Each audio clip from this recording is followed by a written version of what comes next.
DE, what have you done? Oraxia the Spider Warframe has finally arrived, and she is so disgustingly strong, she's easily the best Warframe since Dante. So, in today's guide, I'm gonna show you everything, how Oraxia works, where to farm her, and I have two very different builds prepared. One, a gunrunner setup that is sarin levels of busted, and a summoner build that uses a little interaction that probably 90% of us have never used before. Big shoutouts to all our generous channel members, and now, let's jump right into it. Starting out we do with the big elephant in the room, that being where can you actually get Spider Mummy for yourself? See, in order to get Oraxia, you will have to interact with the new Deviri game mode, which you can see right here. That is somewhat comparable to the already present Deviri game modes, with the main differences being that here, you're not playing with a drifter, it's 100% Warframe only, and it takes place on a completely new Deviri map, that is the island of Scuttlers Landing. Now, in order to get Oraxia for herself, you will get her main blueprint as well as her components from the final boss fight after you finish one of these playthroughs. However, if you get unlucky, there's also a pity system in place which works as follows. This update brings a new resource called Scuttler Husks. You get these Scuttler Husks also from finishing the playthrough, or by finding Oraxia's lair in the new Deviri map and fighting her little boss fight, and then with the Scuttler Husks, you can go to your Dorma Zone and talk to Dominus Thrax, who will be there, to exchange them not only for the Oraxia parts, but also a lot of new other stuff that comes with her. Dominus Thrax will be in the Dorma Zone as long as the Operation 8 Claw event is going on, and after that is over, you're gonna talk to Akrithis instead. In order to even be able to play this new Deviri Spiral, you will have to be finished with the entire Warframe storyline until this point, meaning you have to be done with the Hex quest, so in case you haven't done that yet, then make sure to finish up your 1999 business. One final note would be, my personal Oraxia was provided by the developers themselves as part of the Warframe Creator Program, helping me to get this video out for you as fast as possible, so cheers to the E for that. So much for how you get her. Before we take a look at Oraxia herself though, I gotta make a very quick little disclaimer, that being that it is release day, and oftentimes new Warframe updates release with certain bugs, so whatever you're about to see in this video is based on the very release version, and if there are some bugs or changes that happen afterwards, I'm gonna try my best to keep you updated in the pinned comment. And with that being said, let's finally take a look at Spiderframe. And as always, the first thing we're going to talk about are her abilities, starting out with the passive, which is pretty simple and straightforward. Whenever you wall latch, you become invisible for 8 seconds. This invisibility is not like Shade, so it doesn't break when you attack or use weapons, it's just one wall latch and then you're invisible for 8 seconds. You can also re-trigger those 8 seconds by wall latching again, meaning if you bounce around a lot, you can actually stay constantly invisible, which is very darn strong, especially in combination with her 4th ability, about which we're going to talk in just a minute here. Ability number 1 is called Mercy's Kiss, and this is probably one of the best energy recharge abilities in the entire game. When you cast it, what happens is you leap onto an enemy, and when you take them out, they have a chance to drop health and energy orbs. During this animation of leaping onto the enemy, Oraxia will be completely invincible, and this is very special, if the enemy that you're targeting is at 50% health or lower, or they have reached their Mercy Kill threshold, then this ability is gonna instantly finish them off regardless of enemy level or how much total health they still have, meaning this ability scales very well even into high levels. Just in case you're wondering, those enemies that are quote-unquote eligible for these insta-kills are marked with a special symbol over their heads, so it's no problem to identify them in the heat of battle. Ability number 2, Webbed Embrace. This is a simple yet very strong crowd controlling ability. You throw out a blob of spider webs, which then creates an expanding AoE in which enemies get stunned, they are trapped in a sort of spider web cocoon, and those stunned enemies have increased damage vulnerability, which is very nice to increase overall team damage against said enemies. Webbed Embrace is also Oraxia's Helminth ability, although in the Helminth it will have reduced range, and overall I think this is a great skill on stationary missions. However, in mobile missions where you're changing locations a lot, it might be a bit finicky to have to constantly recast it. Okay, ability number 3 is where it gets really interesting, because now we're talking about Widow's Brood. What happens when you cast it is, Oraxia will throw out a bunch of toxin darts, and when those toxin darts hit an enemy, they have a 100% chance to inflict toxin status effect to them, and they also have punch through, meaning one dart can hit multiple enemies. Now, the reason why you want to do this is that enemies intoxicated by those darts will spawn your little spiderlings, your Scuttlers, on death, and that is how the whole summoner part of her kit works. This is the ability that you use to spawn your Scuttlers. Now, these Scuttlers, when on the field, will run around and attack enemies, and the interesting part here is that with every hit, they are guaranteed to inflict both a toxin as well as an impact status effect. You might be wondering, why impact? Well, the reason is that an impact status effect lowers the mercy kill threshold on an enemy, which in fact is actually a really good synergy with your first ability, because as we said, if the enemy is at half health, or they have reached their mercy kill threshold, you can insta-shot them with your first ability, so the Scuttlers with the impact procs actually help you make that happen more consistently. However, that is still not all. One more thing that I wanted to mention here is that the daggers that you throw out initially, they will actually apply a whole lot of toxin to the enemies in front of you, and that is incredibly useful to reduce enemy armor, because if you use the mod Archon Continuity, that means for every toxin effect that you inflict with an ability, you will also inflict a corrosive status effect, reducing enemies' armor. So with Archon Continuity, this dagger throw kinda sorta functions similarly to Styanax's Tharo Strike in that it reduces enemy defenses of everybody in front of you, and that is a synergy that shouldn't be underestimated. But let's now talk about the big one, her ultimate ability, Silken Stride. When you activate this, Oraxia will turn into her spider form, bringing out her big creepy spider legs. In this form, your maximum health is significantly increased, like it's really one of the highest health pools in the entire game, and also your ranged weapons are imbued with toxin damage, and we need to talk a bit more in detail about this toxin imbuement. See, unlike elemental infusions, like for example the Shock Trooper augment for Vault, elemental imbuement does not put the element onto the weapon, but rather it makes it that for every damage instance that your weapon deals, a second damage instance of pure toxin will be dealt to the enemy out of nowhere. The reason why this is so good is that because it's not considered on the weapon itself, it doesn't screw over your elemental weighting or your proc priority from whatever you have modded onto the weapon. It's just its complete independent thing, and it also allows you to use certain mechanics that we're gonna get into later in the build section, which are just ridiculously strong. So yeah, long story short, this is basically like Saren's Toxic Lash, just on ranged weapons only. In addition, this toxin imbuement also makes it that when you take out an enemy with it, that enemy will explode and deal further toxin in an area around him, scaling with your ability range, which is even better. However, that's not all. While you are in your spider form, your wall latch duration is also going to be infinite, and wall latching in general becomes much easier because when you tap the roll button, you're not going to perform a normal roll. Instead, you're going to pull yourself towards the surface that you're currently aiming at. So with this one, you can bounce around between walls very easily and therefore keep up the 8-second invisibility from your passive, no problem. And lastly, this ability is a channel ability, meaning it doesn't have a duration, it drains energy per second, and that means to refresh your energy, you're gonna need stuff like Arcane Energize or Equilibrium, because energy refill over time mods like Energy Siphon, Energy Nexus, or Wellspring from the Xeneric Focus School are not gonna work while your fourth ability is on. And as always, if you could maybe leave a quick like for the video, that'd be super nice because it always helps me big time with the YouTube algorithm. So cheers so much for your support. But alright, so much for the skills. Now that we know what you can do, let's finally talk builds, and here I actually have 3 ones prepared. The 2 big ones that I mentioned in the intro, a Gunrunner and a Summoner build, but even though Oraxia is a pretty late game frame, you have to be done with the entire story to be able to farm her, I recently saw a lot of comments from people saying they're just gonna buy her with cash, so there'll probably be a fair chunk of newer players to also play her, which means I firstly want to share a bit more budget-friendly approach, which would be this one right here, just a healthy mix of strength, range, and duration, because Oraxia can make good use of all of it. And with that being out of the way, the first one of my main builds that I want to showcase today would be the Gunrunner build, and man, does this thing deal damage. Let's get into it. Now, first of all, the way this build works in practice is actually really darn simple.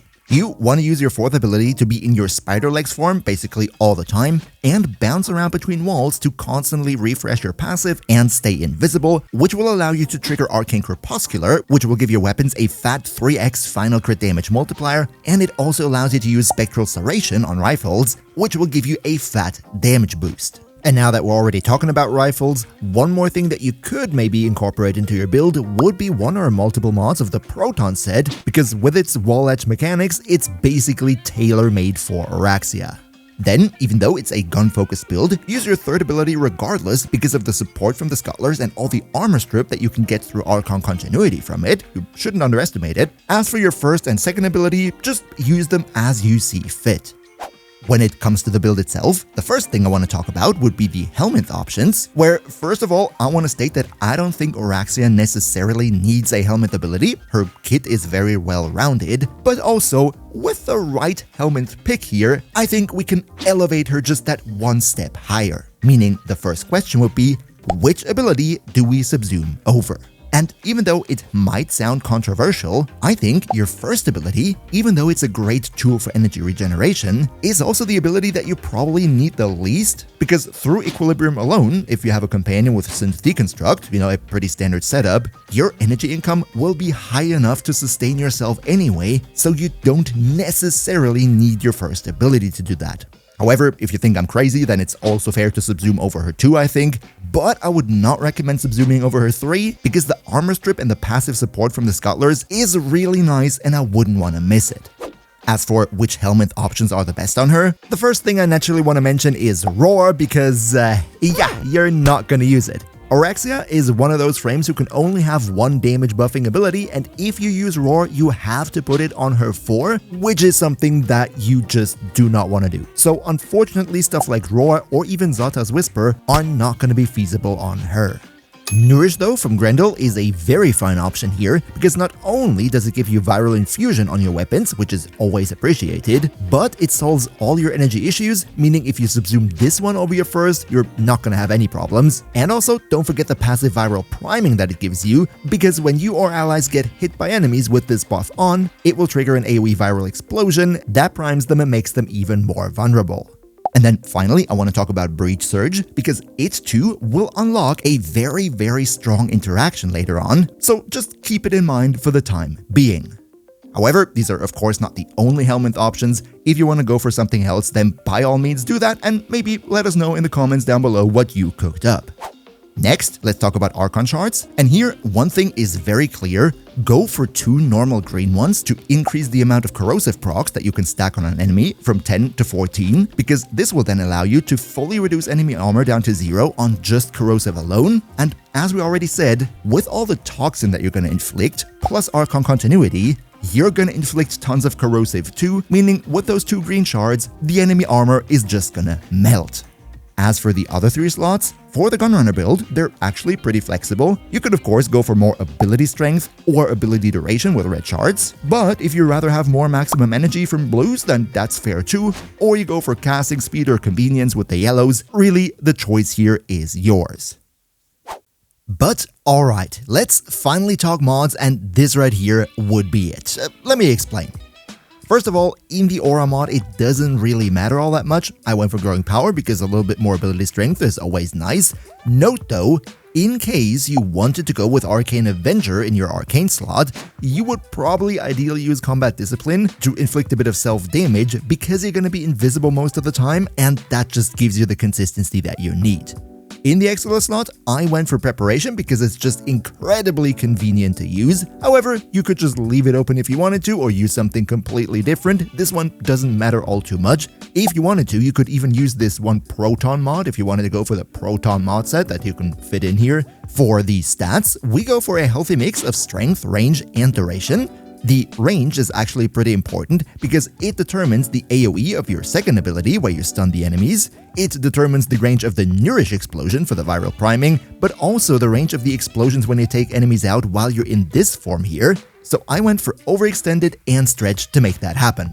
Next, the strength is of course also very important because more strength means more buff from Nourish and more buff from your 4. That is really good. That's why I went for Blind Rage, Transient Fortitude, as well as Precision Intensified to specifically buff up my 4. If you wanted to, however, you could also use Umbral Intensify right here to not buff the 4 up that much, but therefore everything equally. That's a personal preference. Duration then comes from Archon Continuity. As we previously said, this one is a must-have mod because it gives you corrosive for all the toxin that you inflict. And then the energy economy is ensured by Primed Flow as well as Equilibrium. Now, let's talk about Arcanes. In this Gunrunner setup, of course, I go with Arcane Crepuscular because it not only gives us a little bit of ability strength, but the main reason here is the 3 times final crit damage multiplier when you're invisible, and since you're going to be invisible all the time, that is of course a synergy made in heaven. And as you probably noticed, the final Arcane slot, I left that open till now, because here I want to get into a synergy that I want to explain in a bit more detail, and that has to do with Arcane Arachne. Now, at first glance, Arcane Arachne looks pretty darn simple. You get 150% more damage after a wall latch. But believe me, through the magic of spaghetti code, this arcane can be pretty darn complicated, and unfortunately, I think on many builds, it will also just not be a good option. Let me explain. First off, the damage bonus from Arcane Arachne mostly applies to weapons, and for all weapons in the game, this bonus works simply like normal base damage from Serration, and therefore I think isn't all that good actually. The only 2 exceptions to this are glaives when you throw them, or Zaw-type weapons that are equipped with Exodia Contagion, which is a Zaw-specific arcane that allows you to throw the Zaw to deal AoE damage on impact. On those 2 exceptions only, Arcane Arachne is not considered base damage, but rather multiplicatively to base damage, which means very strong and huge damage numbers. However, there is unfortunately a problem here, and that is that the Toxin Imbuement that you get from your 4th ability only applies to ranged weapons, aka those weapons who don't really benefit from Arcane Arachne. Meaning, I think in most cases it's just not really a good option in the 2nd Arcane slot, and you would rather go for something like Arcane Bellicose for more ability strength. But, and this is the very big but, the Arcane Arachne damage bonus doesn't only apply to weapons, but also to a few abilities. Most of them here don't really matter for our build today, but one in particular is Breach Surge, and that is a synergy that I want to get back to. We all know Breach Surge. If you damage enemies, you trigger Surge Sparks that home into nearby other enemies, they always crit, they have a 1.5 times crit damage multiplier, and it's all nice and dandy. Of course, with Oraxia being an invisible Warframe, using Arcane Crepuscular, that is already a nice Breach Surge synergy because it increases the crit damage bonus on Surge Sparks from 1.5 times to 4.5 times, and that is very strong. However, the damage bonus from Arcane Arachne also applies to these Surge Sparks, and it also applies multiplicatively to them, meaning their damage is gonna go absolutely through the roof. If you want to build a Breach Surge Oraxia, then I think Arcane Arachne is a must. However, in all other cases, I personally just don't think it's all too great. If you think differently about it, then sure, let me know in the comments down below. That would be the first interaction that I need to cover with this build. The second, incredibly strong interaction here would be if you give your Oraxia the Kuva Sobek as a weapon, and then equip the Kuva Sobek with the Acid Shells mod. Now, I think most of you know what I'm up to here, but just in case you don't, here's a quick rundown. Acid Shells makes it that, when you take out an enemy with the Kuva Sobek, they will explode and deal 45% of their maximum health as damage to other enemies in a 15-meter radius. This, at first glance, isn't all too amazing. However, the damage dealt by this explosion is considered damage from the Kuva Sobek, and there's a special interaction where, if the Kuva Sobek is imbued with an element that does a separate damage instance, like for example the toxin that you get from your 4, then that toxin is also going to be applied to all the enemies hit by the explosion, allowing you to nuke away everything in an AoE. This right here, by the way, would be an example build for the Kuva Sobek, at least that's the one that I'm currently running. Admittedly, it does have a Riven, but really any strong build on the Kuva Sobek is gonna do just fine in Oraxia's hand, given that it uses the Acid Shells mod. Unfortunately though, you can't use Zata's Whisper here like you would do on Seren if you play the same loadout on her, because as we just said, Zata's Whisper would go over your 4th skill. But still, I think the Kuva Sobek is one of the best weapons in Oraxia's hands, and you should definitely give it a try. As you see, a lot of brokenness happening here already. But now, we're gonna get into the, in my opinion, much more fun build, and that would be the Summoner build on her, where I'm gonna show you an interaction that is very underused, and I think a lot of us didn't even know that it really exists. Let's get into it. First of all, the way this works is actually pretty simple. You use your third ability to intoxicate enemies and then take them out to spawn your Scuttlers, rinse, and repeat. Use all your other abilities as you see fit, but really the main thing here are gonna be the Scuttlers. Let's also here take a look at the helmet's options, because one thing that'll be very strong here would be Nourish, not necessarily for the energy or the viral infusion, although that's definitely nice, but because of the fact that Nourish applies to summons as well, meaning whenever an enemy hits a Scuttler, they're gonna trigger the viral explosion from Nourish, which will help you AoE prime the entire room with viral, no problem, so it's kinda like having a Panzerwalperpfeiler around you. Then, if you really wanted to, you could maybe justify subsuming Roar over your fourth ability, because technically the 4 doesn't do all too much for the Scuttlers. However, Roar would not only buff them directly, but also the toxin DOTs that they inflict. But to be perfectly fair, I still don't think it's a good idea. And finally, although this one is a bit more for the memes, would be Desiccate from Inaros with the augment, because it allows you to spawn Sandcats in addition to your Scuttlers to have even more summons on the field, and it's just gonna be really silly. Next, let's talk about the Archon shards, where also here we're gonna go for 2 normal greens for the corrosive armor reduction, but for this Summoner build, we definitely want to go for even more green shards, ideally 3 Tauforge green ones, to give us more ability damage against enemies affected by corrosive. The reason why we need this so much here is that the Scuttler damage is considered ability damage, and the ability damage bonus from the green shards is multiplicative, therefore making the Scuttlers much stronger. If you want to play her as a summoner, these 3 are a must. But let's also here talk about the mods, and this one is a bit more specific than the last build, because in the Aura mod you of course 100% have to go with Summoner's Wrath. This 75% companion and summon damage is absolutely necessary to make your Scuttler stronger. In the X-List though, go with whatever you like, just like with the previous build, preparation is what I went for. And then also here, a healthy mix of strength, range, and duration is recommended, although I would say strength is a bit more important here, because you really want to make sure that your Scuttlers deal the utmost damage possible. Strength is going to come from Blind Rage, Transient Fortitude, Energy Conversion with another 50% as well as Umbral Intensify. This time, not Precision Intensify, because, we're going for the third ability, not for the 4. That's why we rather have a little bit less ability strength, therefore for every skill in the roster. Range, this time only from Overextended, that will have to do, but that's perfectly fine. Duration from Archon Continuity, I feel like 128% duration is more than enough. And then the energy economy is secured by PrimeFlo and Equilibrium yet again. But alright, let's now talk arcanes, because here we have a ton of options. I went, of course, for Arcane Kamisado, giving us 60% more ability strength whenever summons, aka our Scuttlers, deal damage, and it also increases the Scuttler movement speed by 20%, which I think is very convenient, helps them to bridge the gap between enemies a bit faster. If you wanted to, however, you could also go for Mold Augmented here. Gives you the same ability strength, just you lose out that convenience from the 20% movement speed, but I think it would be viable too. You could also go for something like Arcane Ice Storm, giving you both strength and duration, which is perfectly fine. And since you get so much more maximum health from your 4, Arcane Bellicose is actually giving you even more ability strength than Arcane Kamisado. Just here as well, you would lose the 20% more movement speed.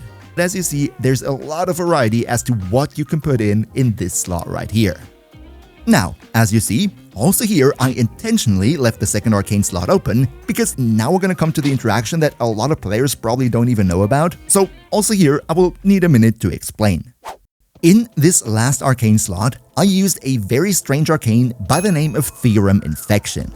This arcane can increase the damage of companions and summons by up to 360 whopping %. And the best thing here is, this damage bonus is multiplicative to the 75% damage bonus that we get from Summoner's Wrath, meaning we're talking about a overall 630% damage increase for our Scuttlers just by using these two together.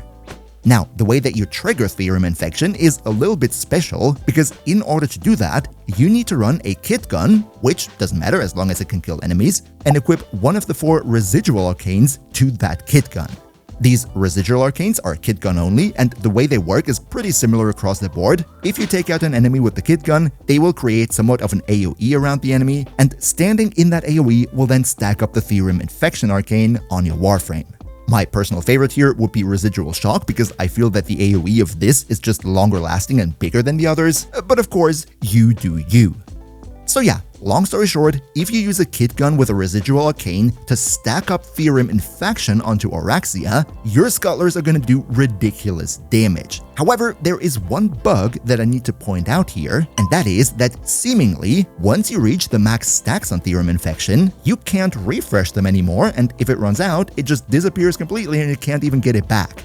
This is a bug that has been in the game, I think, for years. However, it is just that, a UI bug. Even if this buff icon disappears from your screen, the buff from Theorem Infection will still be on, and the arcane duration is still going to be re-triggered by standing in the AoE from the residual arcane. It's just not going to show up on the HUD, which, yeah, is unfortunate. Just wanted to make that very clear. It does work, it just doesn't look like it.